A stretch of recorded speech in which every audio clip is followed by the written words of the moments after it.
This Tarkov TV podcast was probably one of the most informative, quick, just like boom, boom, boom, information after information. We got information about the flare gun coming, the new Traitor on Lighthouse, the new Traitor expansion. We got shown DLSS, when it's coming, like so much. And I'm going to break it all down for you guys and show every little tidbit there is.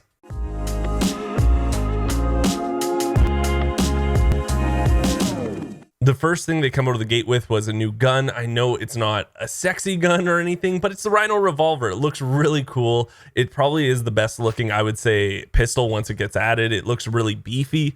He says there's going to be 4 different variations of it. There is going to be a speed loader also for it. And the sound of it is just really good.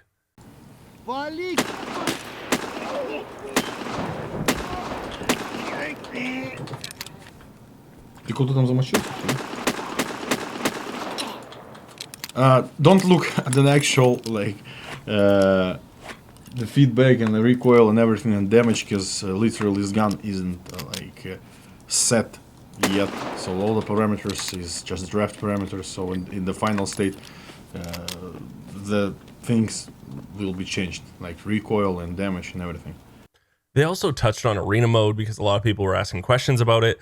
And I think it's sooner than everyone thinks, and they're really excited to just get it in our hands. So I'm going to give you the quote that Nikita said about it right now.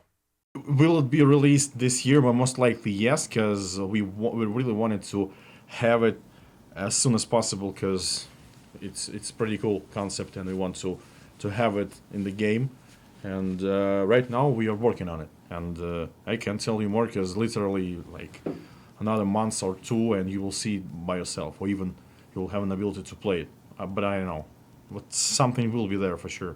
The biggest thing I'm super excited for with Arena is that it's not on the ancient code of Tarkov. If you don't know, Tarkov's been in development for a long time, and they even said every time they fix one bug, 10 more pop up, because it's on. There's so much old code in the background, right? So with Arena mode, this is going to be fresh code. They're starting from scratch. So it's going to be really exciting to see what they can do with it. Also, DLSS, yes, we got a date on when it's getting released, but we also got what it's going to be looking like. So first things first, in the screenshot, you can see that there's going to be 3 options you can pick. You're going to be able to pick quality, balance, or performance. And here's a little video that they showed on how it looks when you pick each one.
So the long story short on this is, of course, quality is you're a graphics whore. You really care about what the game looks like. Maybe you're doing screenshots, maybe you're making videos. You want the game as beautiful as it can be. And what's cool about this is with no DLSS to even quality, you're still getting a huge boost in performance with your FPS. So this is still really good if you just want the game to look really crisp. And then you have performance on the right. So obviously this is, you want you want to get the most FPS. It's not going to look as good as quality, but you still want the highest FPS you can get, so you can get an advantage maybe on who you're playing against. And then you have balance, which is, I would say, the best of both worlds, and you're getting a huge boost in FPS, but just not as much as, say, performance. They then told us when it's going to be releasing, and I'm just going to let the man himself tell you. The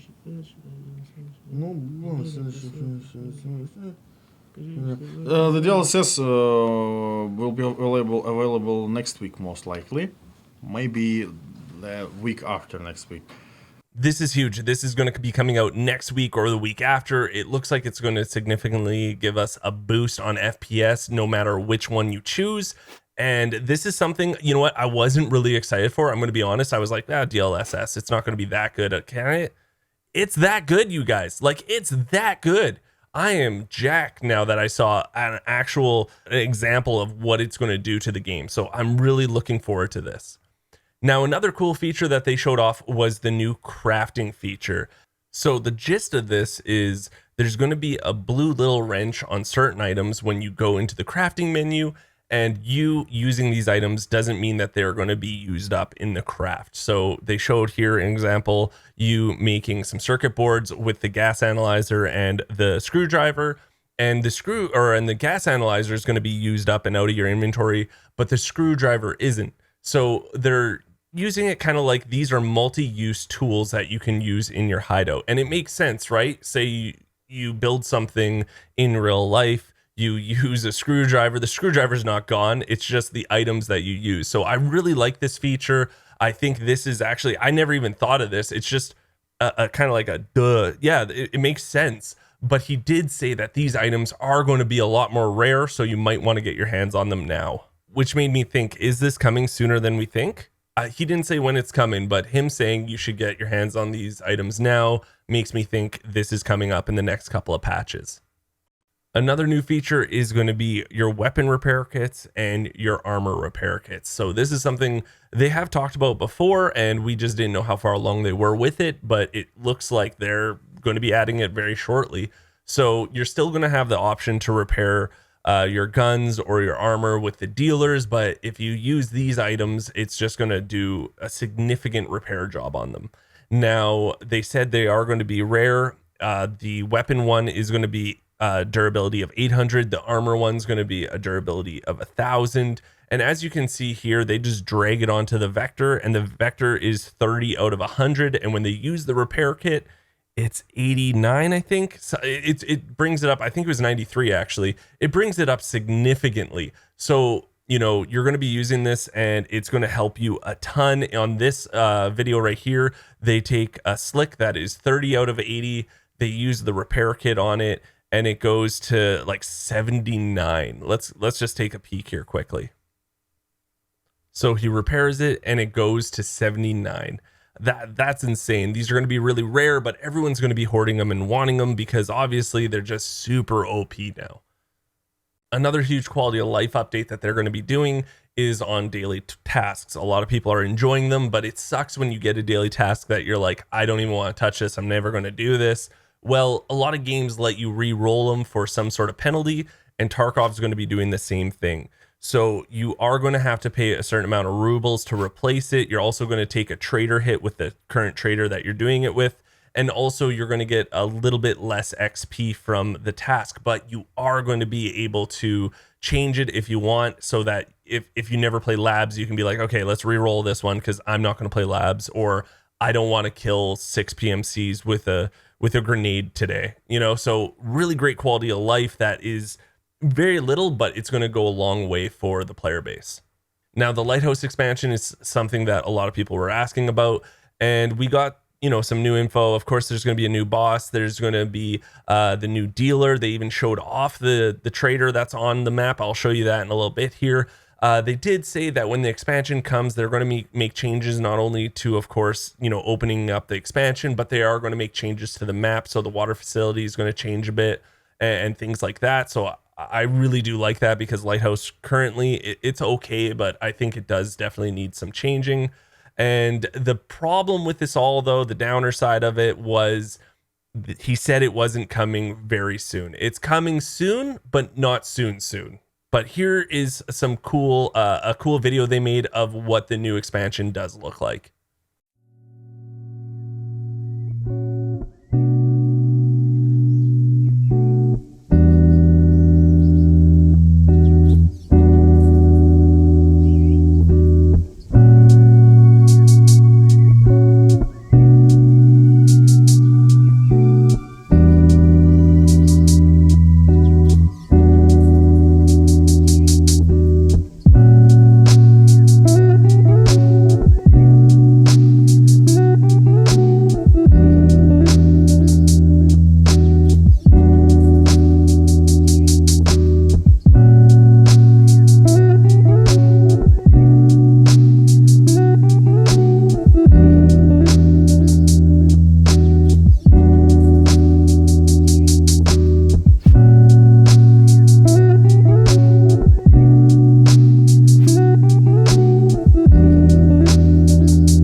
They finally also showed off the Traitor that's going to be at Lighthouse, and yeah, it definitely looks like what a Traitor at Lighthouse would look like. You know, he's an old, I don't, a ship captain. I don't know. He looks awesome. That's all I know. They didn't give him a name. They didn't say anything. All I know is he's going to be badass. I'm really excited to see how he's going to work, though. Is how you're going to interact with him while in game. The last thing is mind blowing. Where I'm so excited for it, and I'm just going to show you the video, and then we're going to talk. I'm so excited. This is exciting. This is really exciting.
Also, this pistol flare will have different kind of rounds and with different functions.